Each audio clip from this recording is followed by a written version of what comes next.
Oh yeah.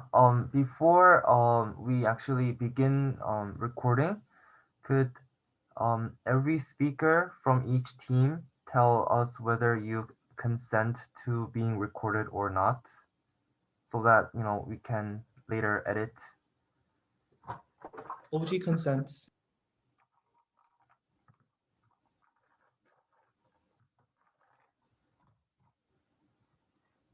Okay, we got OG, we got CG, Yes, your consents. Yo. We consent to. Okay. We got everyone. Um, then let's begin. So, welcome to the semifinals of 2021 KUDC KNC. My name is Posong from YUU, and I'll be chairing this round. With me, I got my back. No, I got not. I got my back. My panel got my back. We have Kyumin, Hoimian, Peter, and Shtutipto. I hope that's the correct pronunciation. They're going to be my panel. They're going to be like helping me out, like um with this round. And to introduce the four teams, in opening government, we have Seoul 1, opening opposition Seoul 3, closing government KU 1, and closing opposition HDS 1. And we're going to debate under the motion, this House regrets the narrative that eccentric personalities are essential to create art. Um, just one simple notice. Before every speech, if you have your preferred gender pronouns, please tell us. And also, if you have your preferred method of giving, like receiving POIs, please tell us as well if you want to receive it by chat or just, unmute and through voice. If you don't say anything, I'm going to accept silence as no preference. So that's going to be there. Um, and I'm also going to be sharing my online stopwatch. But the thing is, even if I clap while you guys are giving a speech, it's not heard through the mic. So please keep like your first minute and 6 minute and 7 minute mark while you give speeches. If there are no other concerns from anyone, um, oh, one last thing. One debater from HDS1 is debating from the military, where the security is really like strict. Therefore, the debater cannot turn on the camera. So please excuse that. I have received prior notice. So yeah, that's like the last thing. Now let's proceed to the debate. Let's call upon the Prime Minister to open up our debate. Here, here.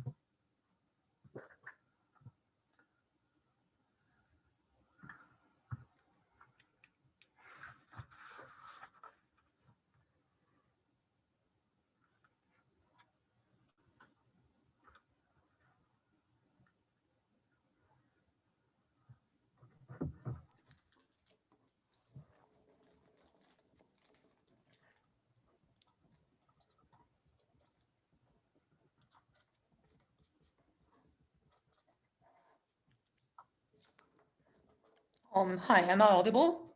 Yes, you are. Okay.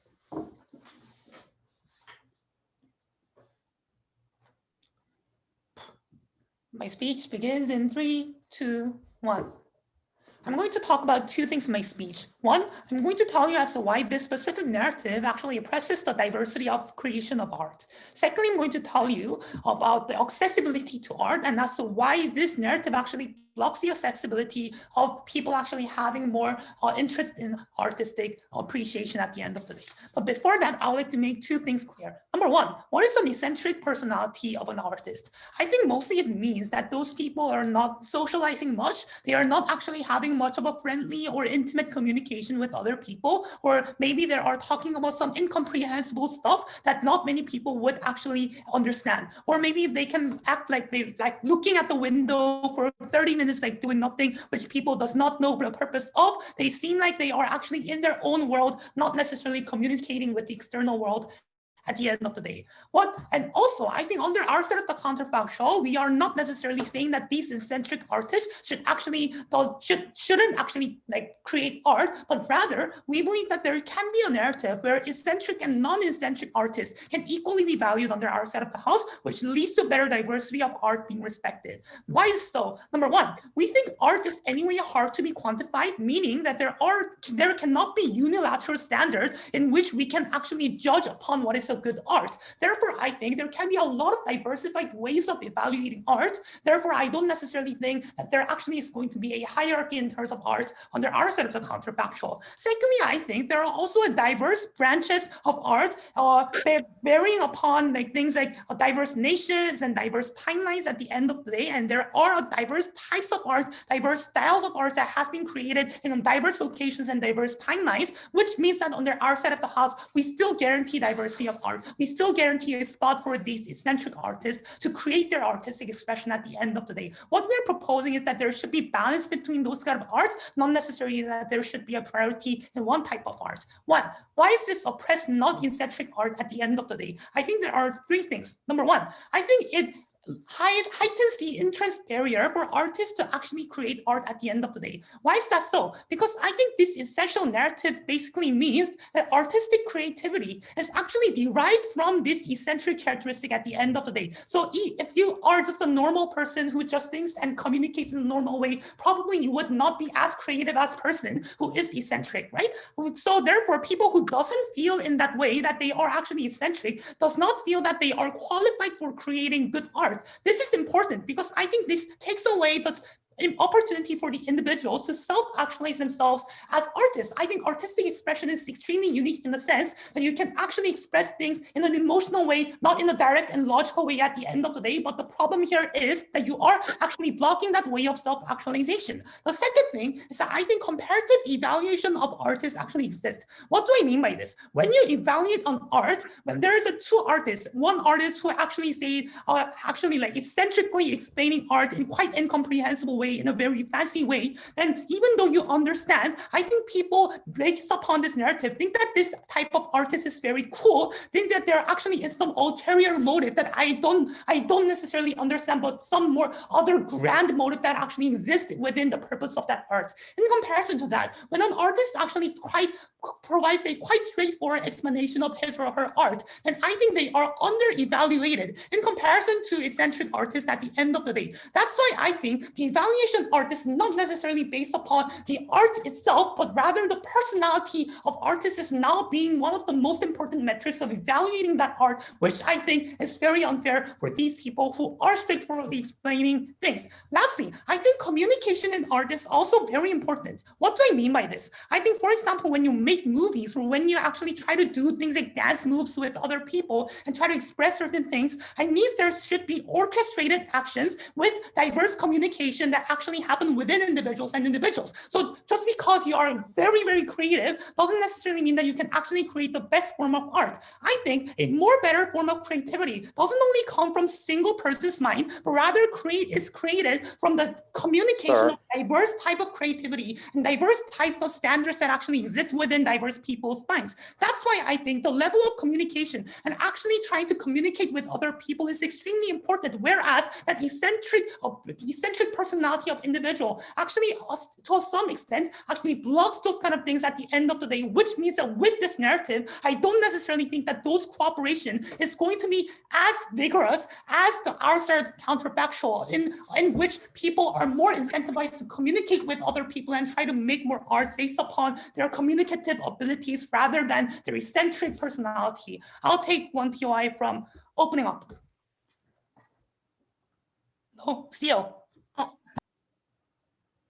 All right, so if we think that communication can happen even between multiple eccentric people, why is it that communication under your side is then necessarily better in terms of its quality? I think I already told you as to why eccentric people do not really have communicative abilities as people who are actually not having eccentric personality at the end of the day. I think you didn't mechanize that in your POI. Second thing, I'm going to talk about the accessibility of art. Two things in this speech. Number one, I think mysticism of those kind of artists actually leads them them to actually hide themselves and not necessarily actively promoting their art and make their art accessible at the end of the day, because the value of their art and value of them as artists is now being assessed by their eccentric personality at the end of the day. Therefore, if you reveal yourself more and more, I think your creativity and your mysticity is going to necessarily get lower, which means that it's not good for you. And secondly, I think when this narrative exists, I think more and more people, more and more artists are incentivized to act as if they are eccentric, right? Even though you are not that eccentric, you actually act in a way that you are eccentric and try to seem in that way in order for you to seem special, right? I think this actually leads to less and less people actually having accessibility to those kind of arts. Secondly, I think when more and more eccentric art actually emerges, I think a lot of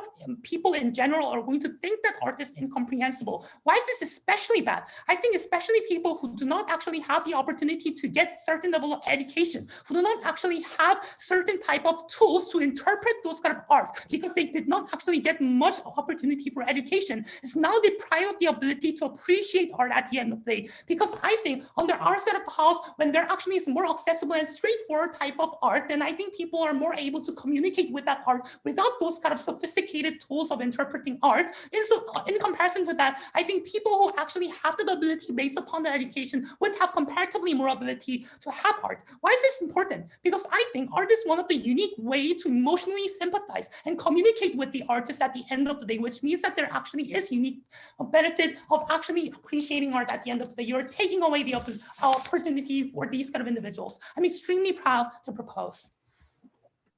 Okay, thank you, Prime Minister. Now let's call upon the Leader of Opposition. Here.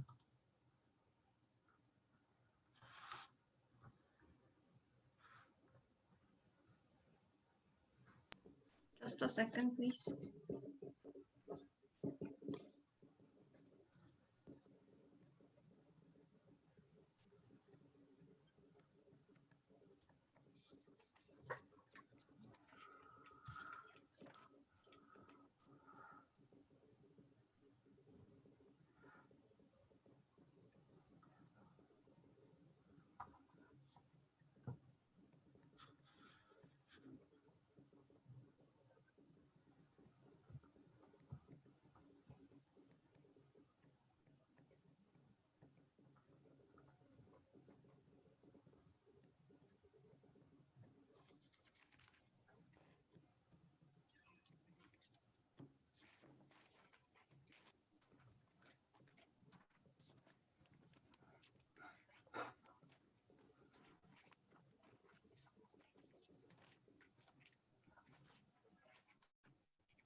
Okay. Am I audible? Yes, you are.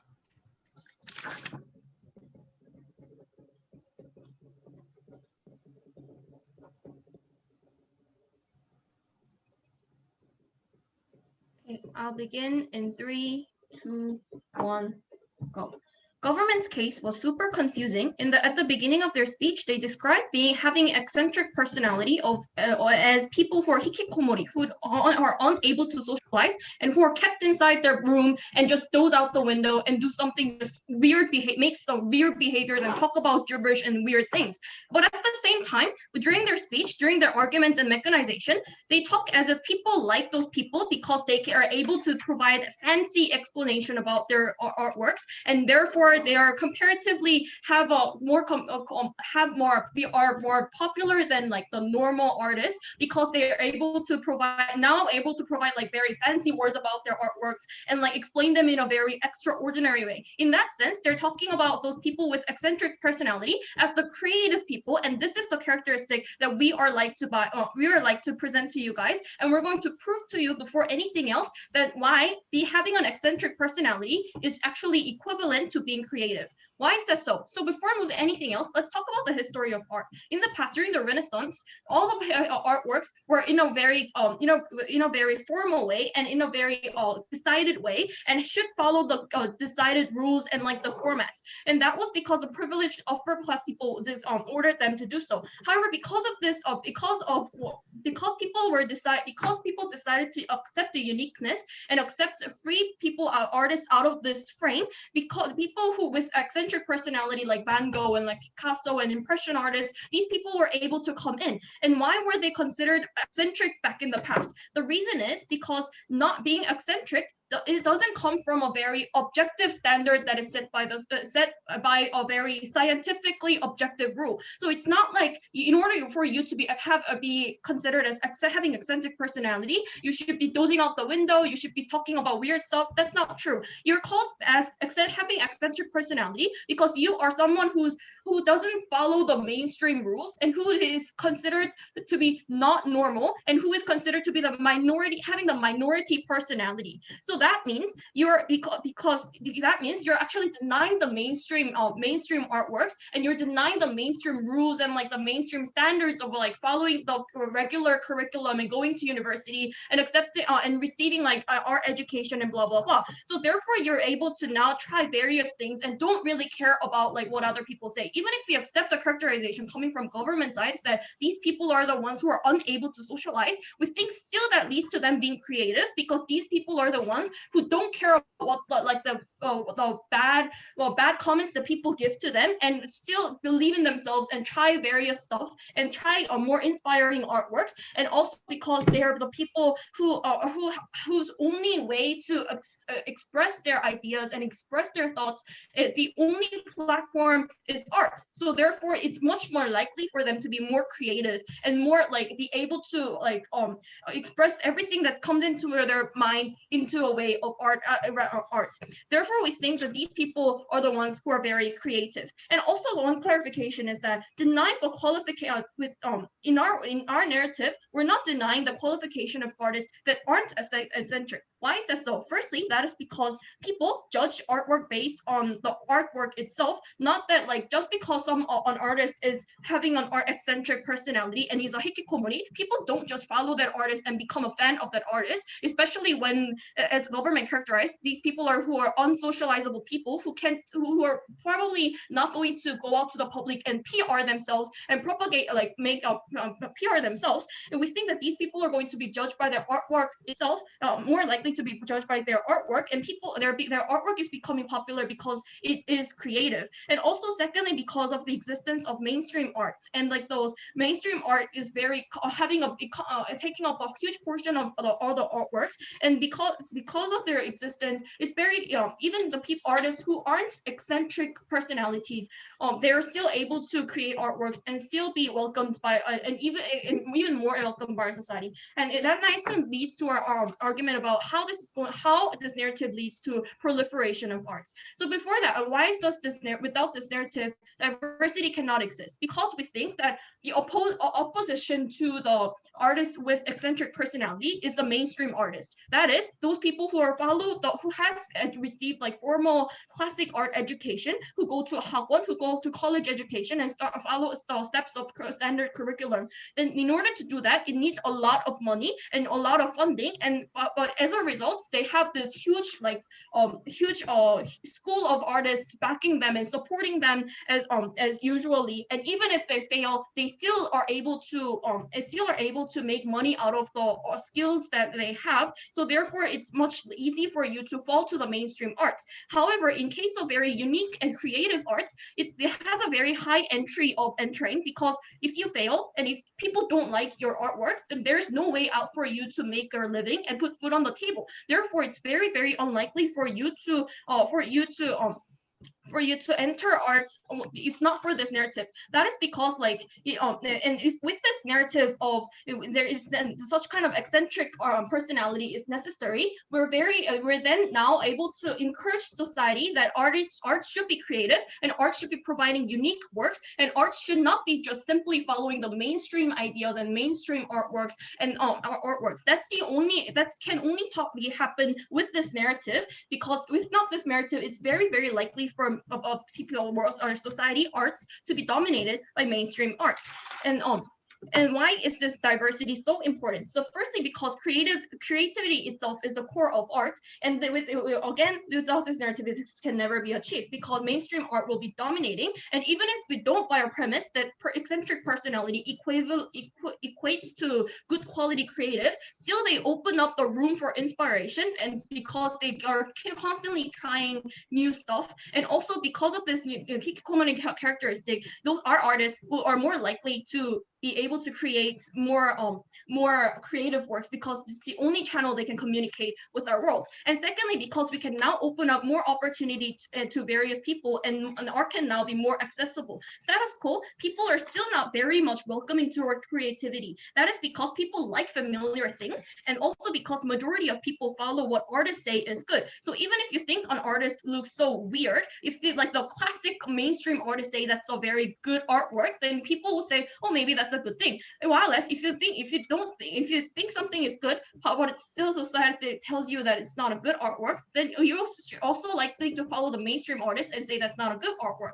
However, in our side of the world, when we accept this kind of eccentric personality and eccentric artworks and extraordinary artworks as well, then we are now able to embrace such kind of creativity and uniqueness and being abnormal in our society. So therefore, we're very proud to oppose. Thank you. Okay, thank you, Leader of Opposition. Now let's move on to the Deputy Prime Minister.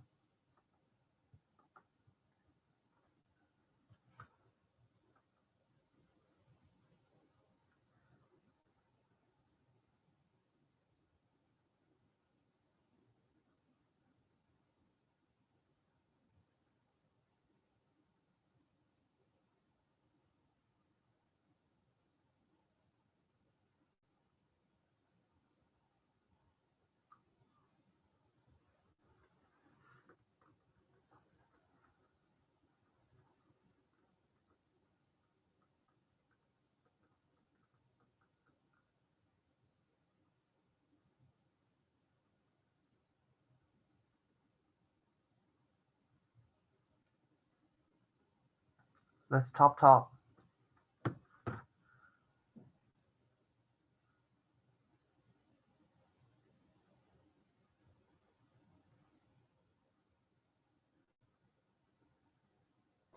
Am I audible? Yes.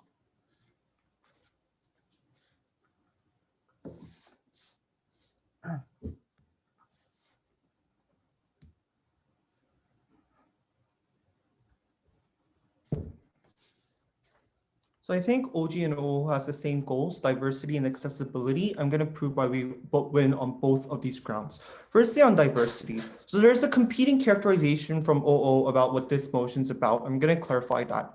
The first thing we'd say is that OO needs to read the motion, right? Because this isn't about this house regrets the narrative that new art is good. This motion is that you need to have an eccentric personality to create art. And the motion explicitly says essential, which means that this is a prerequisite for you to create good art. And this means that this eccentric personality is something that's, for example, like glorification over things like mysticism that exists in the status quo. For example, we see in the current cases like movie film directors or PDs being glorified of being mysticism, like artists unwilling to go up to like TV programs because they think that that harms the purity of their art. Them saying that I have this very antisocial personality and that makes my art very unique. These narratives do exist in the status quo. And one thing to note here is, of course, there exists different gradation of this narrative based on different industries. For example, like pop culture industry, movie industry, there exists less of this narrative, which is why these industries are relatively popularized. In cases of things like pure art or like very indie music, we think that this narrative does predominantly exist. Think of things like Hongdaebyung that exists in South Korea, where we mystify people who are actively antisocial. That is what this motion requires us to defend.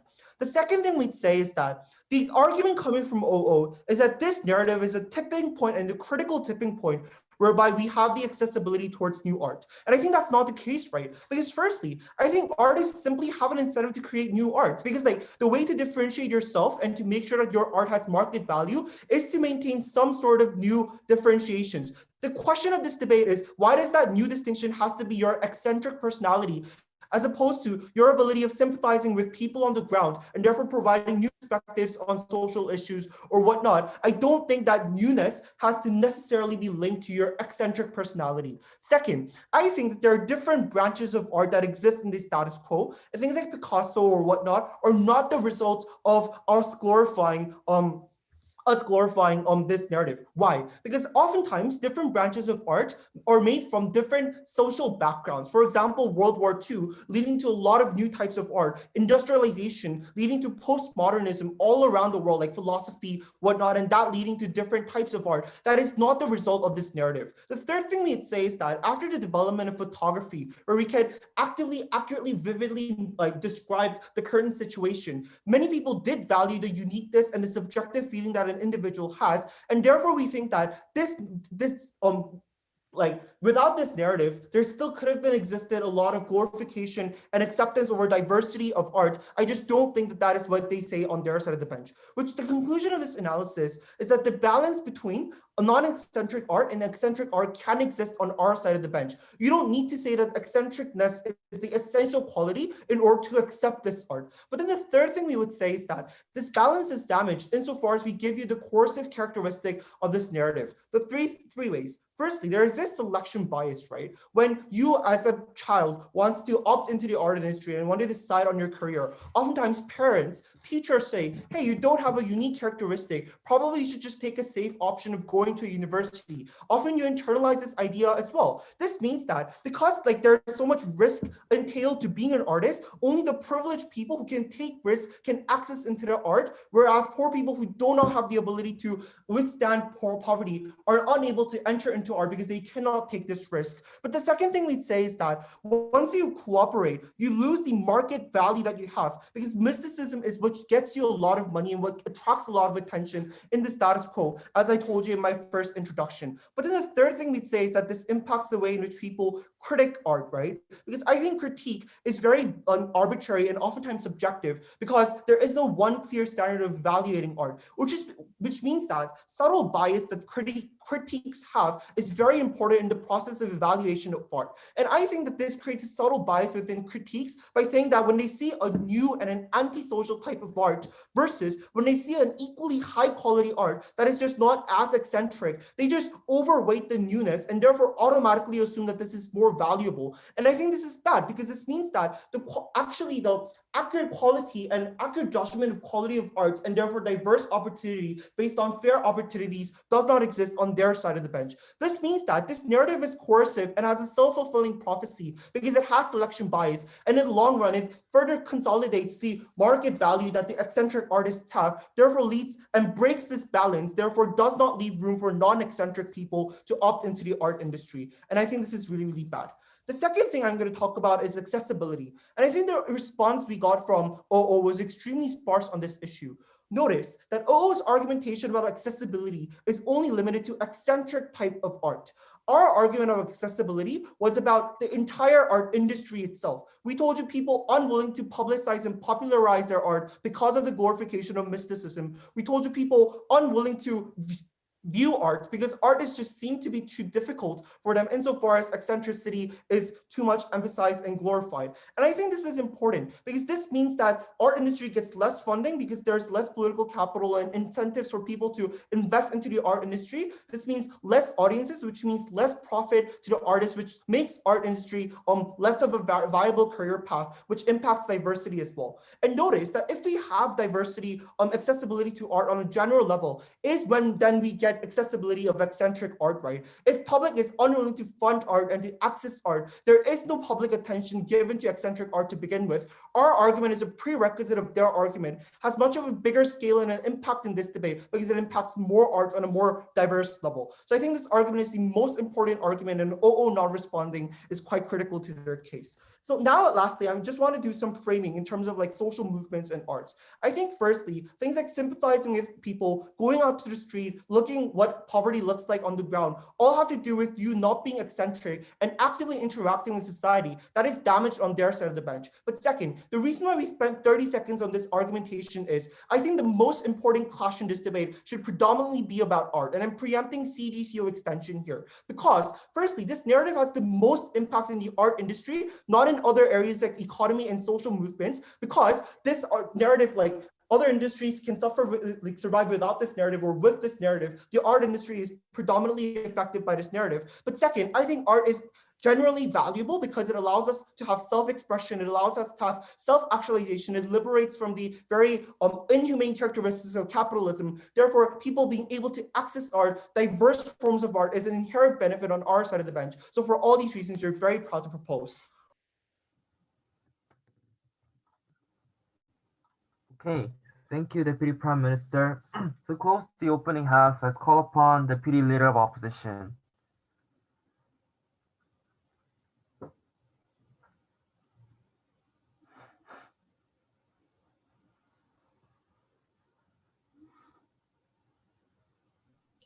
I'll start my speech in 3, 2, 1.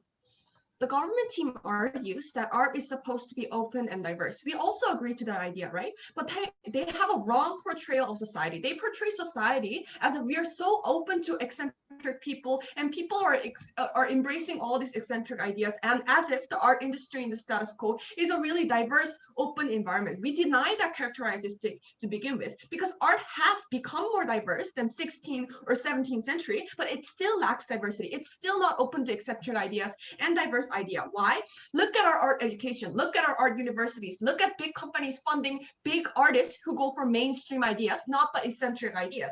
We believe that we're still not open to these kind of eccentric personalities and eccentric ideas. Why? Because we already explained to you how art has been inherently the exclusive property of the upper class, meaning that even though you like go and find mystic arts and like eccentric personality artists really interesting, like Samsung Lee-jae-yong, like CEO, won't think eccentric art and mystic art to be really valuable, right? They still think that there are mainstream ideas and they still value classic art, meaning that there's enough opportunity for the mainstream ideas and artists who draws really well in the standard of the big corporations and big industries right now. We believe that in this case, when still starving people don't do art and they still need to learn something in order to opt into art, and it's really a hard opportunity and a hard environment for people with eccentric like personalities to opt into art. We believe that our narrative is really, really important. So before we go into our rebuttals, let's explain to you how did art really develop. We think that arts developed with people with eccentric personality, because eccentric personality doesn't only mean in a way that you explain your artwork. It influences the way you make your artwork, the way you make ideas, and then the way you explain as well. All of these processes is influenced by the characteristic and the personality of the artist, and we believe that the very important personality is the eccentric personality. Because we believe that being eccentric at past, we believe that new art trends did happen because of tons of reasons, but behind that, the starters of this new trends were people with eccentric properties, like Picasso. He was eccentric at this time, but and right now he's not viewed that way, right? We believe that this characteristic is the real big characteristic of having an eccentric personality, which is what the government team is denying like since now. So let's first define what is eccentric. The government team portrays eccentric personality as doing what people don't understand and having no communication with society, right? We think that this is the exact narrative that harms diverse interpretation of art to begin with, because they portray eccentric personality as if these are weirdos without any skills of social communication, right? We think that there is no specific definition of eccentric personality to begin with. If eccentric personality right now is people with no social skills, 10 years later, eccentric personality is person with a lot of social skills, right? We believe that this is the characteristic that they're denying. So what do you actually call eccentric personality? We believe that you call eccentric to something that is different from the mainstream society, something that is not straightforward, something that is too straightforward. Every kind of these things can be defined as eccentric personality, because it's when it is different from what the society defines right now as art, you call that an eccentric personality. We believe that if some art is developing slowly and isolating some groups of people, we believe that the exact reason is because of this idea that being eccentric is secretive and isolated and etc. and etc. And that's why we actually regret that narrative. We believe that eccentric personality actually goes for creative artists like Picasso and creates new trends of art as well. And number two, they told us that because of this narrative, it's really harder for people without creative personalities to opt into art. Like people who are normal, they can't do art. Number one, we deny their characterization of this narrative to begin with, because it's not like in the status quo, you tell children that, oh, you don't have eccentric personality, you can't do art. That's not the real portrayal of society. Look around, who does art? The people who do art, the students who do art are people who are rich, people who learn from art academies, the formulas of art, and who learn these kind of things that are required in terms of the definition of art in the current status quo, meaning that they don't actually go for eccentric personalities. They go for students who draws well according to the already set standards. And that's not eccentric, right? We believe that because this is the status quo, we actually need to go for eccentric personalities and give opportunities to people who are isolated, which are people with these kind of personalities. Yes, POI? So your characterization about art schools is wrong, because most of these people go on to become graphic designers, animator character designers, who are influenced predominantly by this narrative, because this narrative predominantly influences pure art or things like, I don't know, pictures or whatnot. We believe that not only in art education, this kind of narrative influences every kind of art, because it also influences funding of art. You need money to do art, right? Who gives this money? People who are rich, and people who are rich doesn't like eccentric personalities that much in the status quo. We believe that this is the problem, that these people are getting left out and isolated. It's not like people who draws well are isolated. It's that people, like students who go look at frogs while other people are drawing, these kind of people are eccentric and being left out. And these people make new art trends, and these people give new trends and new ideas to the society and art. And that's why we need to actually celebrate this narrative to begin with. And secondly, they told us that you're going to give harder accessibility because accessibility to people, because they're not going to give straightforward explanation and communication. Right now, maybe people does celebrate the fact that they don't give any celebration, any interpretation, and when artists provide harder art, right? Because we don't think this is a problem to begin with, because people celebrate this, people like this trend to begin with, meaning that soon this will become what is mainstream, and the eccentric personality will change to something else, where people are becoming straightforward. And we actually celebrate this trend of the art trends moving back and forward, changing, and we believe that this leads to the development of art, and this is the real definition of art, changing, and what is eccentric becoming mainstream, and mainstream becoming eccentric, and that is coming from this exact narrative, and that's why we actually go for this narrative. So lastly, we're going to explain to you in our last substantive how we're going to provide better art education for students and young artists as well. We believe that in the status quo, although it has been better improved than the past, the purpose of art education is still about providing like the formulas of art and not blocking diversity for these kind of students to begin with. And that's why art education in the past is focused on entering university, and that's all you learned in school. And that's why young artists who go to all these kind of schools couldn't be eccentric, couldn't be inventive, couldn't be really creative, right? And now when you actually get more of this narrative, we believe that it will actually lead to better use of art and better development of art, starting from the art education from a younger age, when you actually educate the students to become eccentric, become creative, rather than learning the formulas in school. And that's why we go for a more creative environment of art we are very proud to oppose. Right. Thank you, Deputy Leader of Opposition. Now, to start off the closing half, let's call upon the member of the government.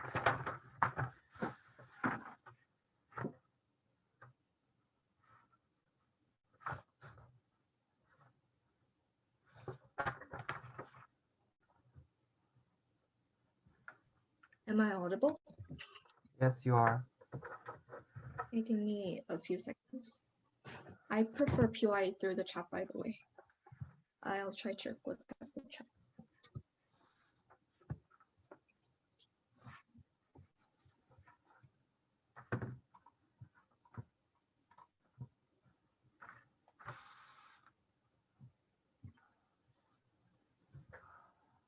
Okay.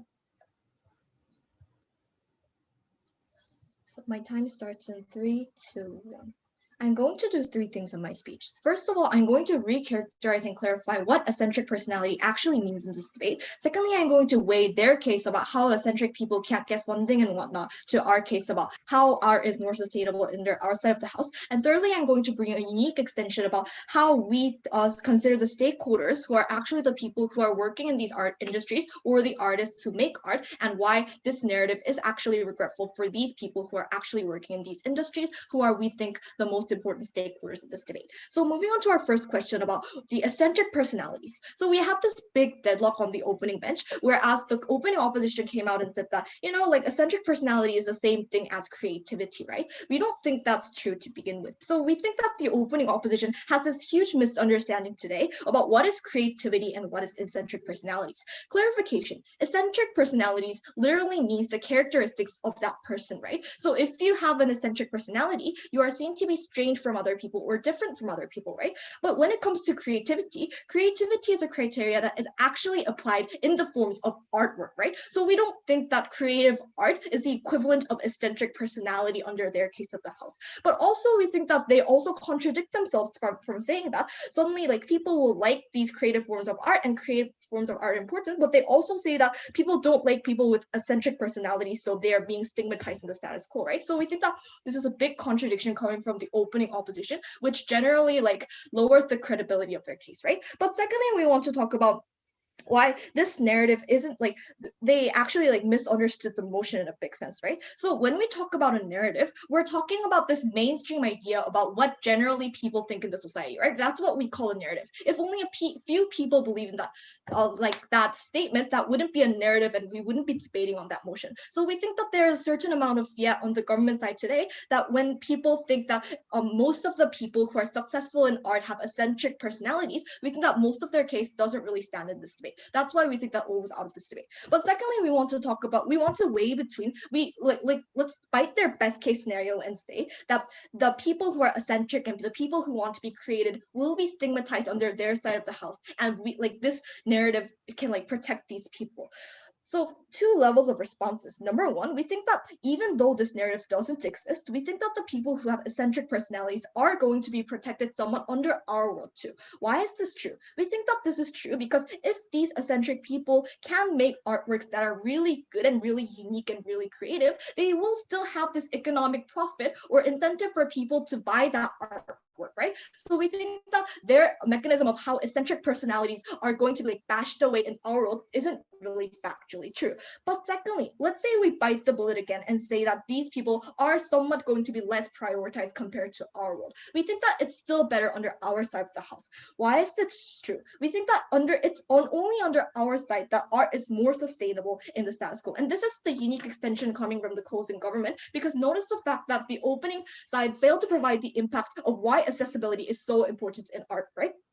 We think that more people being able to opt into art, and more people actually being able to assess art even though they have eccentric personalities, is essential to art because it makes art more sustainable in a longer sense. Why is this true? In the status quo, we see many people, when we look at sophisticated things, think that, oh, maybe I'm like too dumb, or maybe I'm too stupid to understand that eccentric like mentality of the artist, so they like failed to opt in. But once we can actually stop this narrative from hindering people to opt in, more people will able to actually be opt into this art market, right? Then why is this necessarily a good thing? We think that this is a good thing because once the art market is much bigger on our side, we think that more people will be actually consuming art. So how many people in this room actually buy art or look at arts, like pictures of pure art in the status quo? We think that that really doesn't happen because now this art is really isolated from the society, right? But under our side of the world, we think that more people can actually understand art and opt into art, and this is important because we can actually increase the total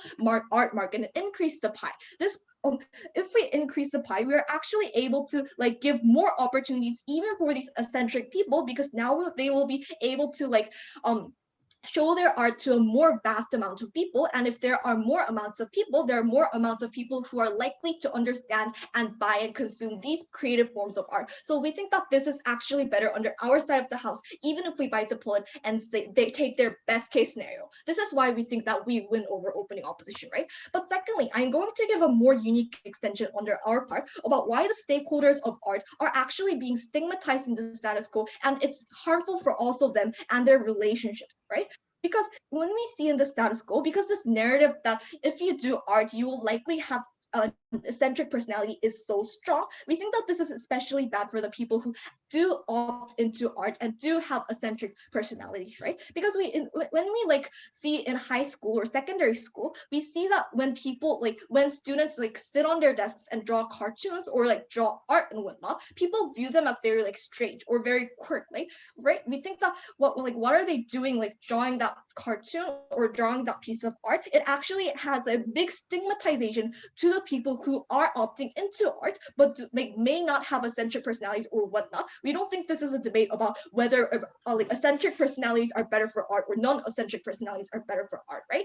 So we think that this is bad because it actually hinders the main stakeholders who are doing art from pursuing their better interests when it comes to socializing or drawing more art that they want to draw, right? And this is extremely harmful because it goes the other way around. Of course, it goes the other way around from the opening government, right? It's not only that people can't opt into art, it makes people who are actually working in these areas extremely hard to communicate their artwork and go for their personal lives, even in relationships. When I say that I'm dating this artist, people are likely to ask me oh, is your boyfriend weird? Is he does he have his own differentiated mentality? We think that this is harmful because it actually isolates the crowd from seeing the art as it is, and it actually hinders the stakeholders who are actually making this art from adopting into society, and it stigmatizes these people as a whole. But what happens under our side of the house?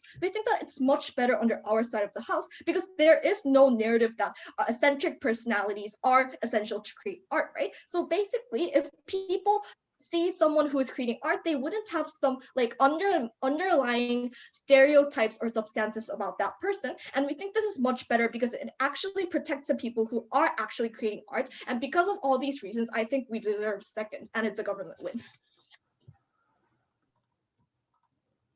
Okay, thank you, government member. Now let's call upon opposition member.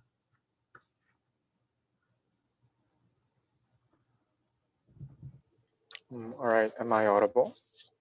Yes, you are.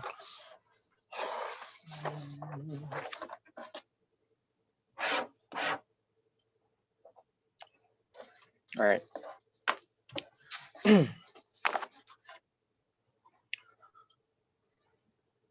CEO's stance in this debate is very clear. We think we want to pursue diversity as an outcome rather than its opportunity itself, right?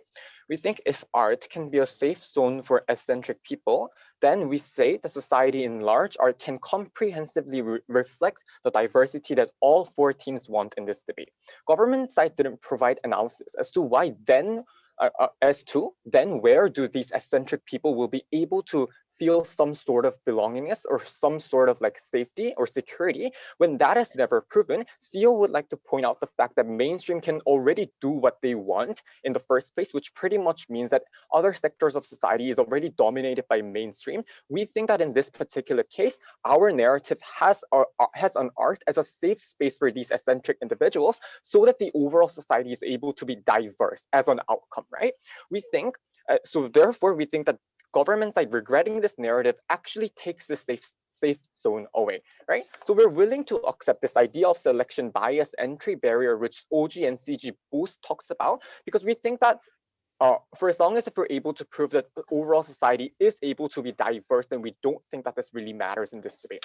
Moreover, reframing that I want to also add is that we think it was quite convenient for opening government to say that other sections such as economy, society, politics doesn't really matter, because we tell you that we live in an intersectoral society where art is also dependent with other social narratives or other social structures. So we would like to argue that it's not as if economy is doesn't matter, this debate is exclusively about art, but we would like to focus on the social impact that art gives, right? Let's first clarify the counter narrative, which I think was already done by opening opposition, opening opposition pretty well described, right? We think that creation of art is going to be seen as something that only privileged people can do. And even if this is not the case, at least we say that under your side, you decrease the platform for eccentric people, right? What then is eccentric people? We think that opening opposition and closing government also conceded that being eccentric means that you're different from mainstream.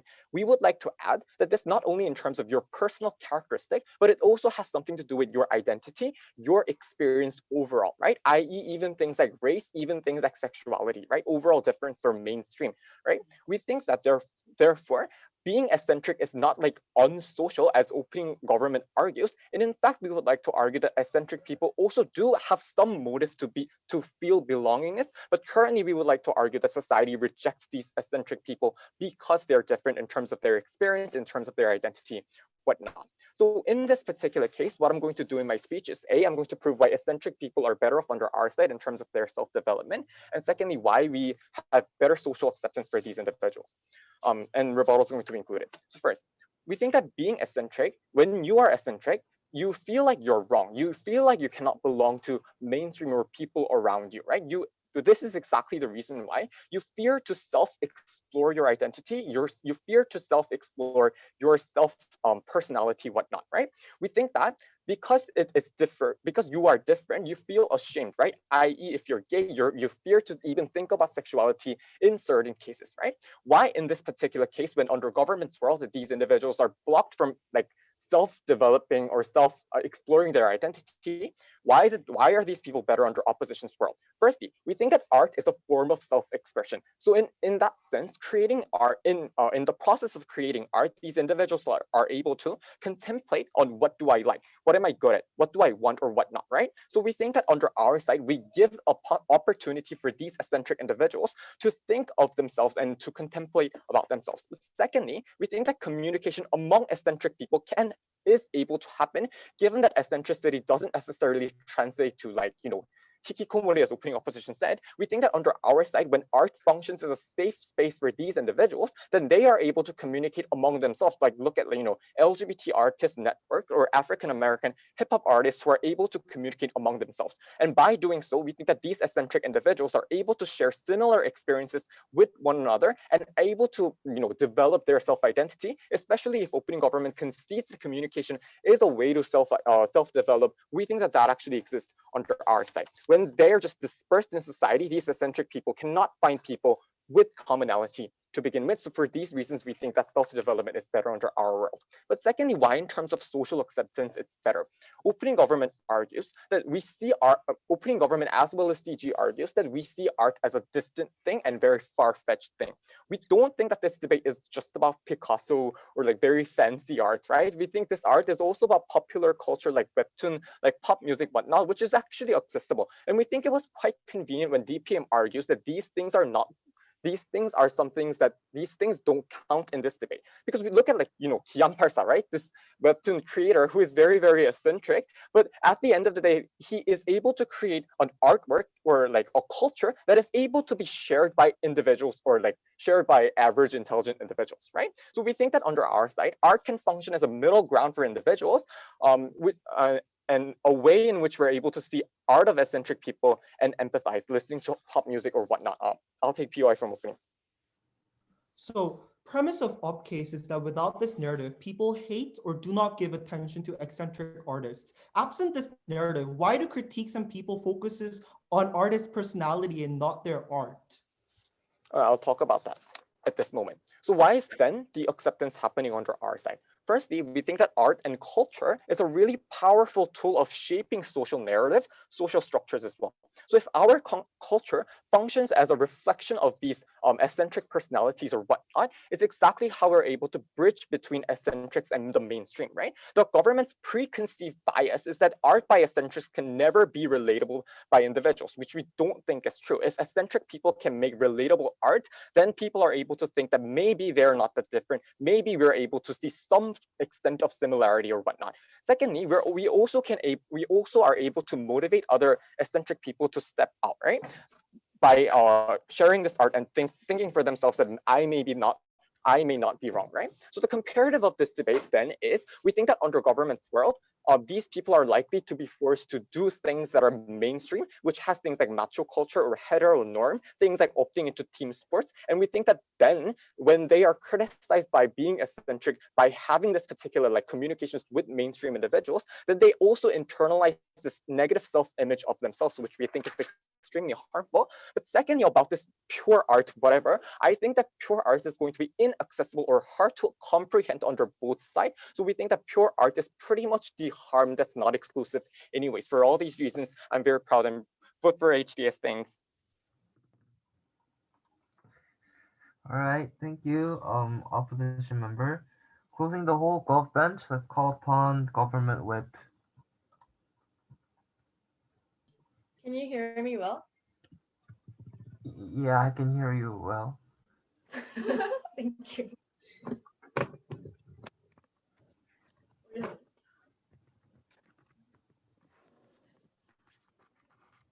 Give me a second.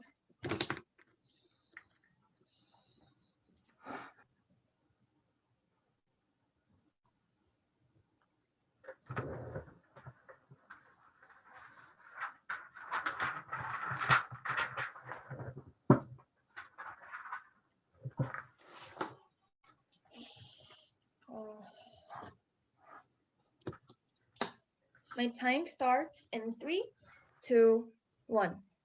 Madam Mr. Speaker, overall this whole debate, I think there are two things that we all agreed upon to reach at the end of the day of this motion. Firstly, which team is going to lead to more diversity of arts, and secondly, which team is going to lead to more accessibility and sustainability of art.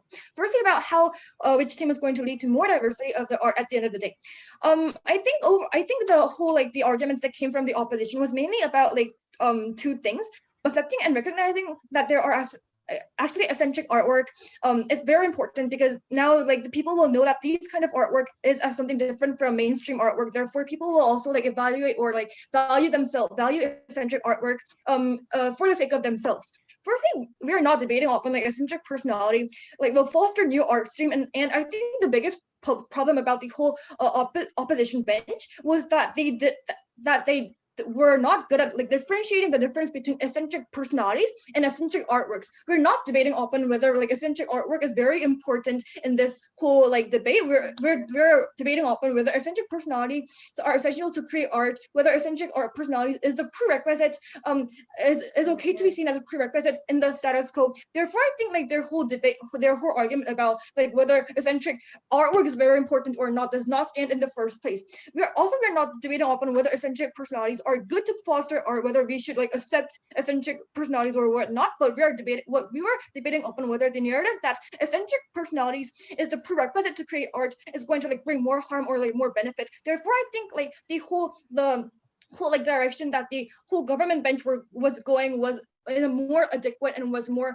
proper in this whole debate. Also, we tell you that the dichotomous idea that came from both opposition, both the opening opposition and both the closing opposition, that there is mainstream art and there is also eccentric art, there are two big streams of art in the status quo, does not stand in the first place. Firstly, I think this is far beyond the real life, because among mainstream artists there are also people who have eccentric personalities, and also there are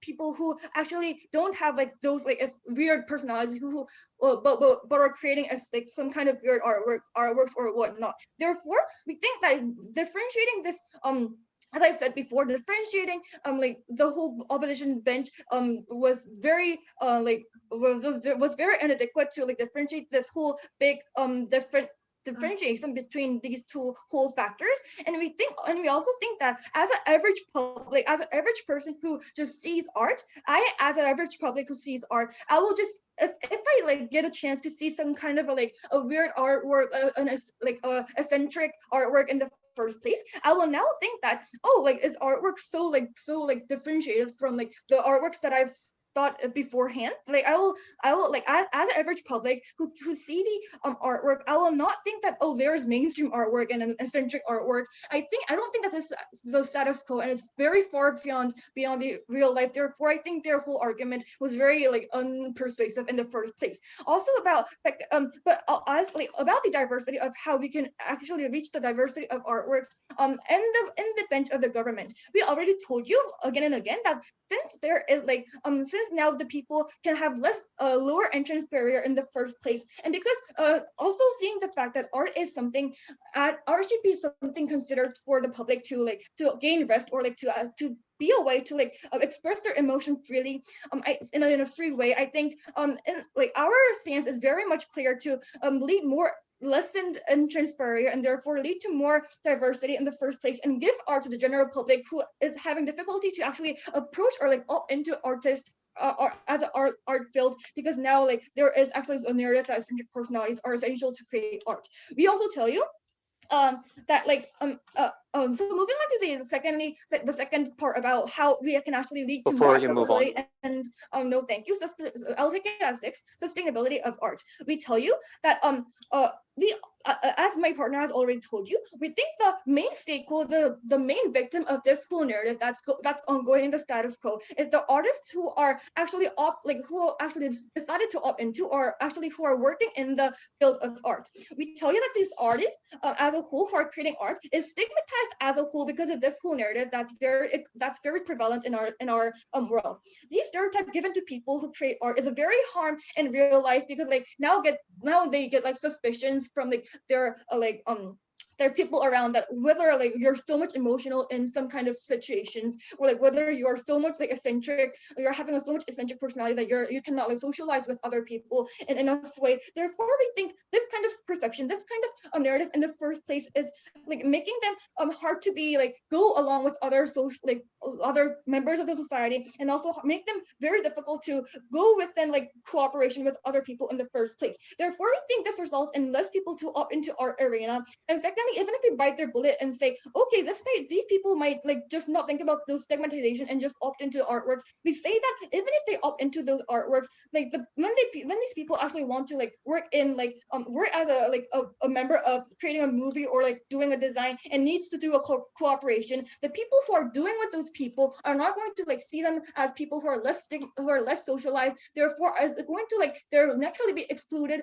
and to a larger extent. Therefore, we think this as a whole is a very big harm on the main stakeholder in this whole debate. Therefore, we think these kind of problem is actually not going to be solved at the end of the day in the opposition team. Therefore, we also think that the government did a much better job in this part. Secondly, about POI from the opening, or if it was artwork instead of personality, do you agree to the fact that eccentric artwork is essential to art? Oh, firstly, I don't think that that's a very like big relation in this whole debate. We are not, and as I've told you, like that mainstream artworks and eccentric artworks is not very like differentiated from in the perspective of a public or like from the main mass of the people. I think that's not a very like important question in this whole debate. And also about the like question about the argument about the education in our sphere that came from the opposition. We also tell you as the opening government has already told you, when like the parents and teachers adopt yourself about like or they stop you to move into that sphere, because like now those people have a narrative that's eccentric personalities, that people have eccentric personalities in the first place. How can opposition actually like lead more students to opt into art education in the first place? And even if we bite the bullet and say, okay, education might happen to a lot of people, we tell you that these students who actually opted into the art education will now like worry whether they should go for mainstream or like ordinary like things, or like have eccentric the personalities or eccentric things. Therefore, this will make them even harder to self-realization and make it more burden for these people who choose to themselves to be eccentric. Therefore, all these reasons, because we can see no big benefit or for both the like art students who are like the artists in the first place. For all these reasons, we are very proud to propose and the closing and the government bench take this debate home. All right. Thank you, GovWhip. Now, to end the whole debate, let's call upon the last speaker, Opposition Whip. Here, here.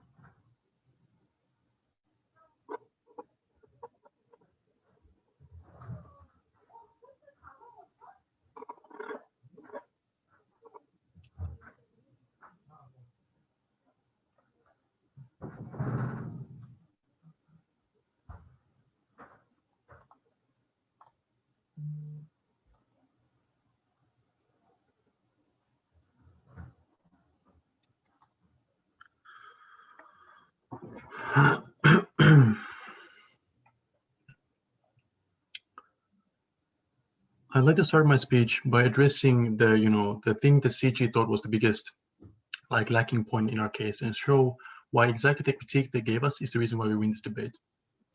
So what CG tells us is this whole characterization of how as an average person, I don't differentiate between oh, is that art from an eccentric artist, is that art from a mainstream artist. We think this is exactly why my member's speech about how this is a unique opportunity for example, minority groups to shine and be accepted in popular culture is important. Because since art, we agree, since art is a form of everyday thing where everyday people look at it all the time or listen to it on their headphones or read books or whatnot, since art has become such an everyday thing, that is exactly why we think it is an extremely important avenue in terms of getting these minority groups or so-called eccentrics accepted into mainstream culture. Note, just to give you a note, we think we are different from OO in the sense that OO's entire case ends at how there are some barriers for people to get into art. We think what we give you is this entire characterization of why art has such a unique function because of the way it is used in terms of being able to act as a way of getting into mainstream culture and changing perceptions towards minorities. And we give you the characterization of why this exactly concerns minorities the most. Let me go through that once more. We think since eccentric means, yes, it's not just some weird definition of oh, it means antisocial like OG gave you. We think it's being different. We agree that it means something like being different from the normal. We think the way the average folk sees something as something, since this is what eccentric means, we think oftentimes minority groups like being LGBTQ, being from minority race, we think oftentimes the different identities of these people themselves already constitute as them being seen as eccentric by the majority people because they don't fit the majority norms in terms of culture or characteristics and whatnot. We think this is exactly why art is an extremely unique safe space for these people to be who they are and to express themselves. My partner gave you a great speech of why this not only means that they get a chance to explore themselves through this mechanism of art and its self-expression, and also how this affects the societal perception as a whole. I'm going to do the big picture of the societal picture. We'll go a bit more into that and prove to you the comparative of why these should be prioritized over everything else that government bench gives you. Second, to answer OG's big question of okay, Yunchan's POI of okay, well, why do you assume that without this narrative there would be some sort of exclusionary narrative towards these eccentric people? We think this is because of how art has been perceived in the past and the history of art.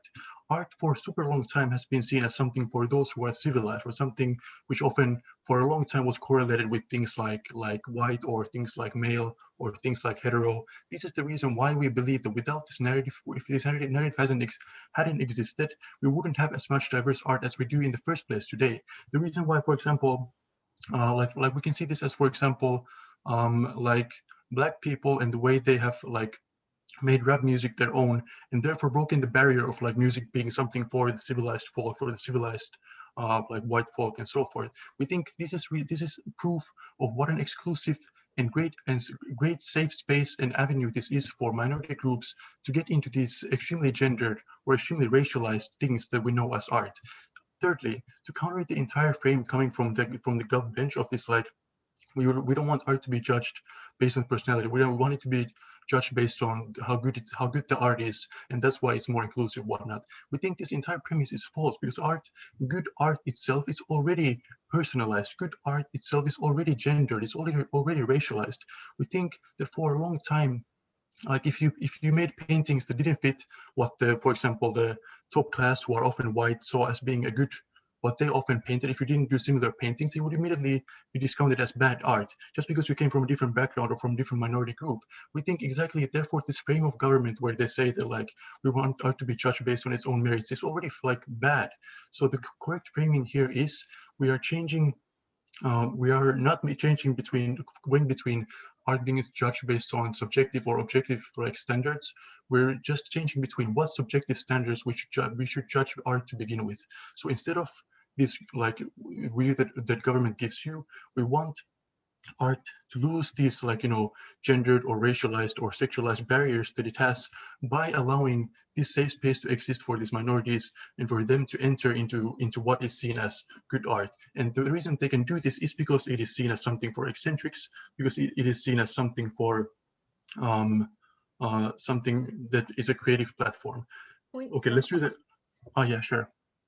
so you never necessarily prove to us why eccentric personality leads to eccentric art, but even if that were to be true, you never engage with our case about how like largering the pie actually leads to more economic benefits for these unique pieces of art.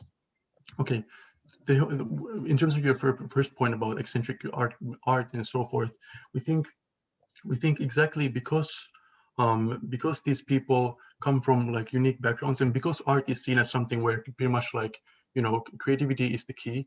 That is why we think that these unique ideas can be proliferated into like mainstream and can become seen as something non-eccentric. So we do think that these two things are extremely linked. No thanks. Lastly, let me get into the overall weighing of this debate and why we should prioritize these eccentrics, even if we assume that all the government benefits of like, you know, average folk being able to access more, or average folk being able to appreciate art more.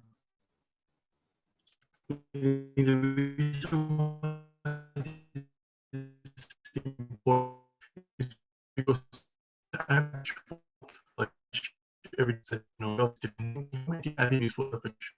I don't think it's a unique place where they can have. I think it's one of many. I think the average folk already has things like, you know, sports, things like academics, things are geared towards them. And times minorities are seen as people who are not capable of doing this. We think this is exactly why it's really important that we keep this narrative of eccentricity being important, because it allows to have a unique safe space for these minorities, because they are the thing that they currently have where yeah, since they all Yeah. Please wait outside. Thank you. Thank you. Thank you.